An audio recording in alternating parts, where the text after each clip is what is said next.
the war front. As per Israeli media, 3 waves of Israeli strikes took place against Iran.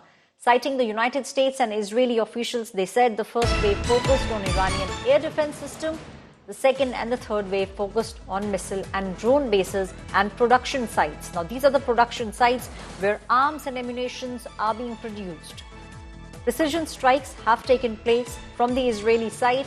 Citing United States and Israeli officials, they said that the first wave focused on Iranian air defense system.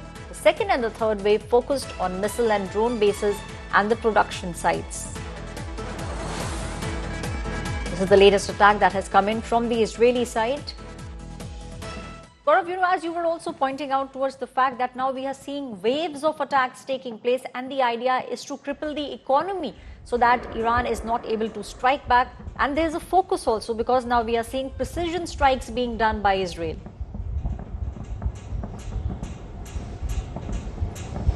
So, Israel follows a very precise military strategy. Step 1, it's called SEAD, or suppression of enemy air defenses. The S-300 systems, the other air defense systems that Iran has, Israeli Air Force fighter jets, it neutralized that from a standoff distance. It has fighter jets that use long-range missiles, whether it's the Rampage or the Rocks system, missiles. They took down enemy air defense. Then the similar equipment was used to target those military facilities that manufacture long-range missiles and rockets. The moment you do that, and of course the drones, those drones serve dual purpose. One of those drones, some of these Shahid drones were being sent to Russia to fight that Ukraine war. So when you take down that drone manufacturing facility, you're killing 2 birds with 1 stone. Ensure that those drones target Israel. 2, they're not being given to Russia to target Ukraine. So that drone manufacturing facility, we are told, was targeted. The rocket and missile facility was targeted. Some other military hardware manufacturing facility was targeted, and some air defense systems and military installations were targeted. So a very precise policy was followed by Israel to ensure a clear message goes out to Iran. It's not a symbolic strike. Every strike by Israel is substantive to send out a clear message. Now let's see over the next several days and weeks whether Iran strikes back, because some of their missiles, when those 181 ballistic missiles were fired, it fell 1 kilometer short of Mossad headquarters, or it took down an administrative building at the Nevatim air base, and that's a very crucial air base for Israel. But the next wave could have modern weapons, better weapons that could lead to more impact. And God forbid, if civilians are targeted on either side, we will see a massive escalation taking place, because both sides don't want to back down and appear weak, because they're actually sworn enemies of each other. Right, Gaurav, please stay on with me. Our colleague Ashraf Wani is also joining us on the broadcast. Ashraf, we are now seeing, threats are being given from both the sides. It is Israel, which on one side is saying that we have done what we wanted to do, our precision strikes are over. But in case Iran retaliates, then Israel will be forced to retaliate once again. Yes, Ashwini, absolutely. It is the war of the words between the two powerful countries in the Gulf, we can say.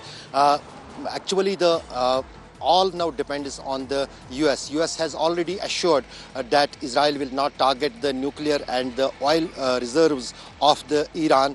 That has been so far done by the Israel. They have only targeted the military bases that also outside the Tehran.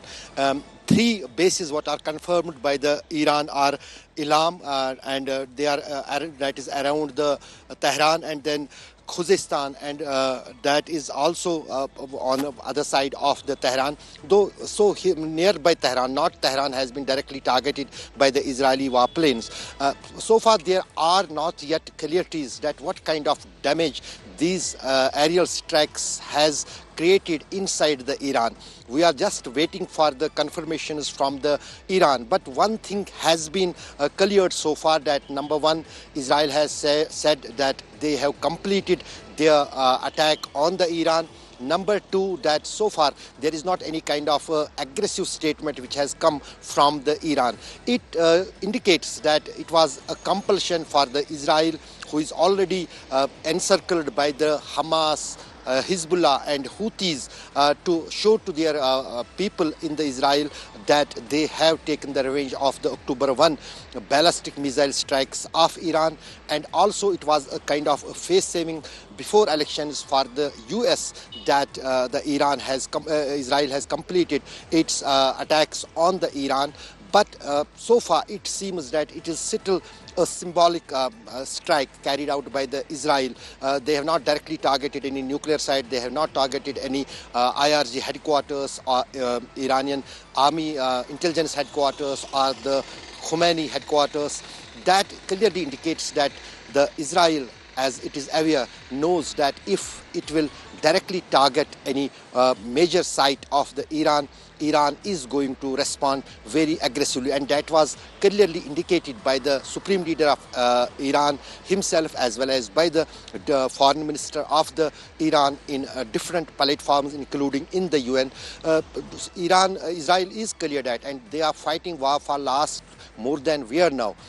On 8th of October 2023, Israel started the war against Hamas. Then it was started against the Hezbollah, and it is going on against the Iranian interests in the Syria as well as in the Yemen. So clearly watch and wait what kind of statement comes from the Iranian establishment about the response. So far they have said that they will check if there is any kind of a major damage by the Israeli strikes. They are going to respond it.